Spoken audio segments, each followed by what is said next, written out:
Have you ever been told you're too soft for the world? That kindness won't get you far. That gentleness makes you weak? What if I told you that the quietest heart can sometimes hold the loudest power, enough to save an entire kingdom? This is the story of a boy called Simpleton and how his kindness changed everything. In a faraway land, where silver rivers wound through meadows and the forests breathed in slow, ancient whispers, there stood a castle with 3 royal brothers. The eldest 2 were sharp and strong, their confidence like polished armor. But the youngest was different. He didn't raise his voice. He never pushed or fought. The servants called him Simpleton, not because he lacked brains, but because he seemed to choose kindness over cleverness every time. When his older brothers left one spring morning in search of grand adventures, they promised to return with glory. Days turned to weeks, weeks to months, and still they did not come back. Worry pressed on Simpleton's heart until he could bear it no more. He tied a small satchel, stepped through the castle gates, and went to find them. The road took him through dappled woods where beams of gold spilled through branches, across hills that rolled like gentle waves, until at last he saw 2 familiar figures. But instead of warm embraces, his brothers laughed. "You?" the eldest scoffed.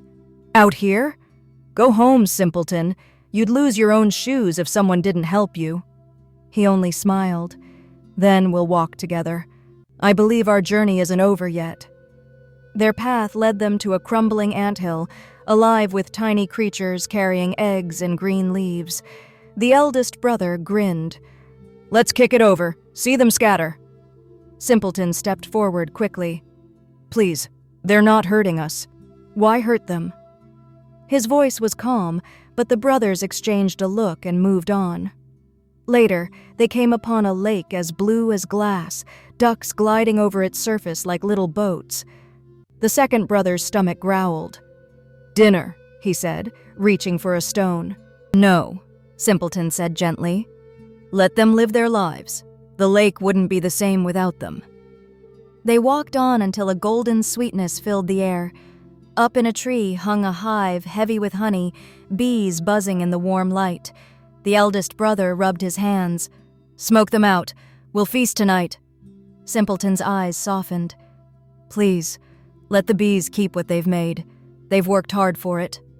They sighed, but followed him into the thickening woods, where a castle soon rose ahead, its towers so tall they seemed to brush the clouds.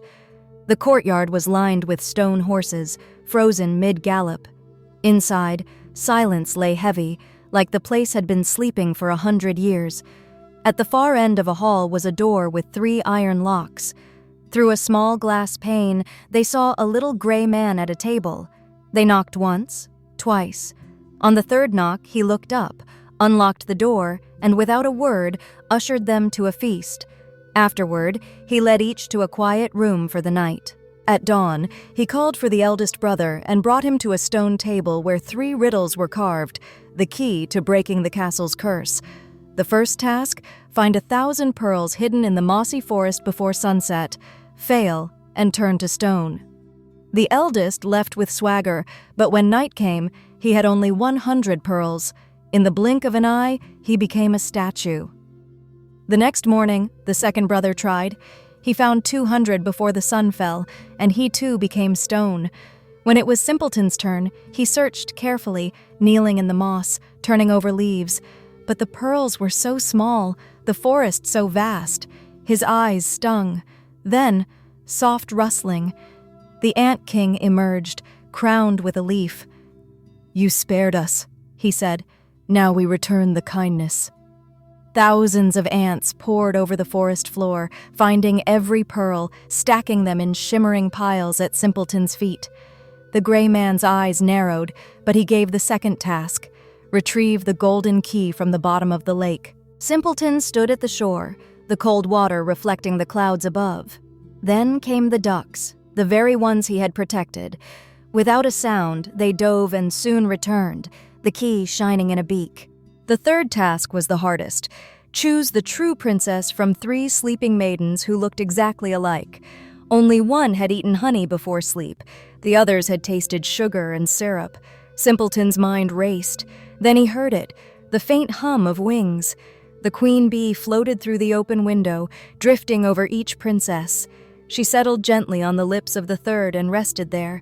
Simpleton smiled. "This one." The choice was no sooner made than the castle came alive. Horses shook off their stone coats and pawed the ground. Curtains stirred in the windows. Birds filled the air with song. His brothers blinked, flesh and blood once more. The princess opened her eyes and, seeing Simpleton, smiled like she had known him all her life. "You broke the curse," she whispered. That spring they wed under blooming apple trees, petals falling like snow. In time, when the old king passed, Simpleton, no longer mocked but cherished, ruled wisely beside her. His brothers, changed by what they had seen, married the other princesses and learned that cleverness without kindness was a hollow crown. True strength doesn't always roar. Sometimes it speaks softly, refusing to harm what it could easily destroy. It remembers that even the smallest life is worth sparing, and that kindness has a way of coming back to you when you need it most. If this tale warmed your heart, give it a like, share your thoughts in the comments, and subscribe for more magical stories. And tell me, if you were Simpleton, would you have chosen kindness every time?